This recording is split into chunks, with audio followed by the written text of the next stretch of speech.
예, 인도의 유명한 거사 유마힐, 그의 그 능력은 부처님과 대등한 관계에 있다. 대등한 관계에 있다. 뭐 손색이 없다. 뭐 그런 정도로. 그리고 또 거사니까 부처님은 하나의 종단을 만들어 갖고 종단을 이끌어 가고 또 출가자들, 스님들을 아무래도 교육하는데 더 많은 관심이 있을 텐데, 유마힐은 생활상에서 일반 사람들을 대상으로 설법 활동을 했다. 그리고 이제 이 유마힐의 중심 사상이 뭐냐 하면은 분리 사상입니다. 둘이 아니다. 대승적인 차원에서 바라보고 있죠. 그래서 지금 그 유마경에서 유마힐이 아이고 대중들 중생들이 아프니까 나도 아프다 하고 병석에 누웠어요. 그리고 소문을 쫙 내니까 그 나라의 국왕들, 세자들, 신하들, 장자들 뭐 할 것 없이 나름대로 그래도 한 자리 한다는 사람들은 다 와서 유마거사한테 백문안을 왔어요. 그럴 때마다 이 유마거사는 그 사람의 근기에 맞게 상근기만 상근기, 하근기만 하근기에 맞게 설법을 하여서 안욕따라 삼막삼보리를 이룰 수 있도록 그 계기를 마련해 줬어요. 그 계기를 마련해 줬다는 것은 달리 표현하면은 저기 뭐 한라산을 올라가는데 한라산 입구 성판화까지 데려다 줬다. 그 위로 이제 올라가는 것은 자기 힘으로 올라가야 되겠죠. 거기까지 해주고 있었다. 그래갖고 보니까 다 병문안 오는데 왜 부처님은 안 올까 하고 생각을 하자마자 그게 텔레파스로 부처님한테 탁 통해갖고 부처님도 그러면 가야지 하면서 이걸 보냈고, 자기 10대 제자 중에서 사리자 네가 갔다 올래 하니까 이 사리자가 지혜의 제1인자입니다. 아이고 저 뭔가요? 왜? 하니까 전에 그 깊은 숲 속에 들어가서 나무 밑에서 자선을 하는데 자선 방법이 틀렸다고 혼을 냈어요. 자선이라는 것은 앉아만 있다고 자선하는 것이 아니다. 마음을 앉혀야 된다. 행주자와 어묵동조. 비록 일상생활을 할 때도 자선이 이루어져야 된다. 몸을 낮추는 것이 아니고 마음을 낮춰야 된다. 이런 고정을 들어서 제가 감당하기 어렵습니다. 그러면은 목건령 그대가 갔다 온나? 목건령은 신통제인입니다. 제주 그 요술, 마술 뭐 이런 걸 잘한다 아닙니까? 신통. 그럼 목건령도 아이고 저도 안 됩니다. 저는 그 도시에서 거사들을 모아 갖고 강의를 하는데 중생심으로 강의한다고 혼이 났어요. 제가 그 유마거사를 그 정신적으로 대할 수 있는 그런 제가 조금 딸립니다.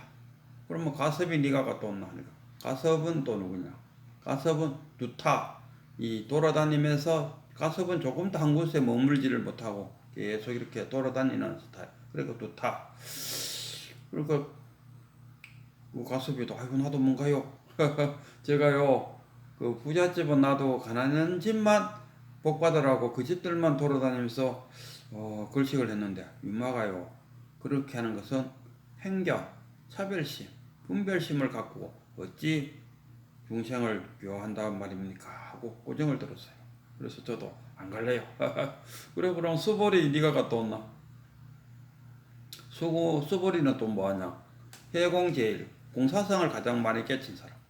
그래서 갔다 오라 해도 수보리도 아이고 저도 그때 그 집에 그 윤마 거사님 집에 걸식하러 들어갔다가 그 어떤 편견적인 그 걸식을 한다고 저도 그 혼났어요.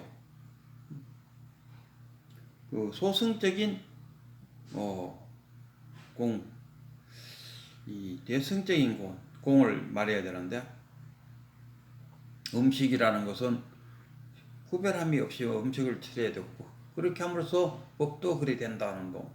또 뭐 제가 막 그 글씨하러 돌아다니는 그 집에 가면은 나한테 글씨해 주는 사람은 그 무학 지옥에 떨어진다. 뭐 이런 이야기도 했고요. 그 말뜻은 이제 우리가 살펴보면은 뭐냐 하면 어느 한쪽만을 추구하지 말아야 돼. 양쪽 다를 봐야 된다. 그런 차원 같아요. 내가 착하다. 그래서 나는 착한 일만 하고 있다. 그러니까 내가 복을 받을 것이다. 이런 생각을 갖고 있다면 그 또한 착하다 병에 걸려버렸다. 그럼 안 착하다는 것은 전혀 관심이 없는 그런 안 착한 것도 생각하면서 착한 일을 행해야 된다. 뭐 이런 뜻의 교훈이었을 것 같아요. 그래서 소벌이 못 간다. 그 다음에 그 브루나 너가 그럼 갔다 온나? 브루나는 그 불교의 최초의 순교자죠. 어느 지역에 포교를 나갔다가 그 지방에서 돌멩이에 맞아 죽는 그런 일이 있었죠. 그리고 브루나도 마찬가지로 아이고 내가요 했는데 뭡니까 그 새내기들 강의를 했는데 혼이 났어요. 그래갖고 브루노도 안 갈라 그래. 그러면은 마하가전년 그대가 갔다 온다. 마하가전년 보고 이제 갔다 오라. 이제 윤마경에서 이제 10대 제자가 쫙 다 나옵니다. 지금 10대 제자 6명을 지금 뭐 이야기하고 있죠. 마하가전년은 또 누구냐? 논이 제1인자입니다. 논이. 그러니까 무슨 말이냐 하면 부처님이 설교를 쫙 하면 듣고는 그 신자들이 듣고는 좀 미진한 말이 있지 않습니까? 그게 무슨 뜻일꼬? 우리도 뭐 일상생활에 보면 교수님이 이야기하면 잘 이해가 안 되는 거는 조교한테 가서 묻지 않습니까? 교수님이 이런 이야기 했는데 이게 무슨 뜻이라요? 하고 조교한테 가서 물어보는 경우가 있잖아요. 그럼 조교가 그 교수님을 대신해 설명하잖아요. 그걸 논의. 그 당시에 신자들도 부처님한테 들은 이야기가 잘 이해가 안 되면 이 마하가전년한테 가서 이게 무슨 뜻입니까? 하고 물어요. 그러면 마하가전년이 쫙 설명을 해줘요. 그 설명해준 그 소식을 부처님이 듣고는 맞아. 내가 보충 설명해도 마하가전년이 설명한 것처럼 그렇게 설명했을 거야. 하고 인정을 받는 그런 사람이죠.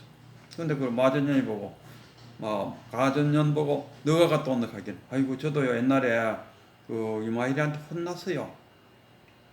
어떤 것을 혼났냐 하면은 그 부처님의 사상 중에서 재행 무상, 제법 무아, 그 다음에 일체 계고, 그 다음에 열반 적정, 그 다음에 공, 이 5가지에 대해서 내가 신규 스님들한테 쫙 설명을 하고 있는 와중에 이 유마경이 지나가면서 이야기했어요. 어찌 그런 것을 중생심으로 설명하면 그 중생심밖에 안 되지. 그것을 어떻게 중생심으로 설명하느냐. 우리가 일심을 나누면은 진여문과 생면문으로 나누잖아요. 그러면은 진여문은 불심이고 생면문은 중생심이잖아요. 중생심이 뭡니까? 차별심, 분별심. 그 분별심을 갖고 무상이니 무아니 공이니 열반이니 고니 이런 것을 설명하면 안 된다. 이것은 분리의 사상이 뭡니까? 깨달아서 중도의 사상이 돼야 된다. 중도. 그러니까 부처님은 이런 이야기 하셨어요. 영혼이 있다. 이거는 상견이라고 보고. 그럼 영혼이 없다 하면 단견이잖아요. 상견에 빠져도 안 되고 단견에 빠져도 안 되고. 그래서 아트만이 없다. 아트만이 없다는 것은 뭡니까? 단견이잖아요. 그럼 있다? 상견이잖아요. 그러니까 무아. 그러니까 있다 없다 그 양변을 초월해서 그것을 뛰어넘은 그런 상태가 본래잖아요. 본래로 돌아가라 이라. 우리가 일상 하나 예를 들어 살아가는데 내 운전면허증을 따야겠다 하는 생각을 가졌어요. 그러면 그때부터 운전면허증을 어떻게 따야 되지 하는 고민이 생기나요? 고민이 생기기 그 이전의 본래로 돌아가면 그런 고민이 없죠. 그러면 그 고민을 놓아야 되나? 그럼 놓으면 못 따는 거죠. 들고 놓아라. 아와 무아. 아라는 것을 인정하면서 무아라. 단견이면서 상견이다. 이것을 초월하는. 이 어려운 거죠. 그래서 우리 부처님이 깨달아야 된다. 깨달아야 공부가 시작이다. 인생이 시작된다. 새로운 삶이 시작된다. 깨친다는 게 뭐냐? 중도를 취하는. 어느 한쪽에 그 영혼은 없어 또는 있어 없어 있어 뭐 이런 쪽에 어느 한쪽에 치우치지 말고 불수자성 수연서 불수자성 수연서 그냥 인연 따라 취한다. 자성이라는 것은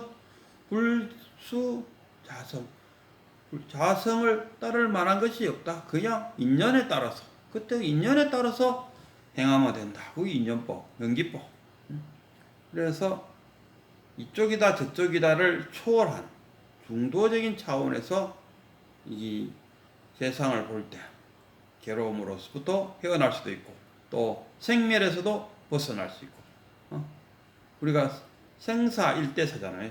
부처님도 생로병사를 어떻게 하면 벗어날 수 있을까? 거기서부터 출발해갖고 출가해갖고 도를 닦고 우리한테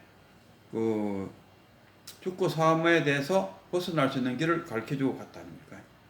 그 가르쳐준 그 길이 뭐냐 하면 양변에 집착하는 거예요. 깨달음을 얻어서 중도를 취할 때 모든 괴로움으로부터 벗어날 수 있고 생로병사에서도 벗어날 수 있다. 뭐 이런 이야기 같아요.